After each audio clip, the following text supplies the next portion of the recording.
Traffic police Hafizabad के एहलकारों ने दिन दिहाड़े रोड किनारे दिहाड़ियां लगानी शुरू कर दी। हाफजाबाद कसौकी बाईपास पर ट्रैफिक पुलिस के कांस्टेबल ने चालान काटने शुरू कर दिए, जो कि गुजरने वाले ट्रक ड्राइवर्स को चालान बुक पकड़े ट्रैफिक पुलिस के मंजूर नामी कांस्टेबल ने बिना चालान काटे 500 रुपये, 300 रुपये, 200 रुपये रिश्वत ले लेकर छोड़ दिया, जो कि वजीर आजम पाकिस्तान के करप्शन फ्री पाकिस्तान के विजन के साथ खुला मजाक है।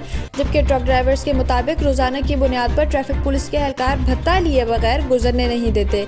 उनका मजीद कहना था कि हमारी गाड़ियां जब शाम को खाली वापस जाती हैं, हमारे पास तमाम कागजात लाइसेंस भी मौजूद होता है, लेकिन फिर भी ट्रैफिक पुलिस के एहलकार हमसे डरा धमकाकर पैसे वसूल कर लेते हैं, जो कि हमारे साथ सरासर ज्यादती है।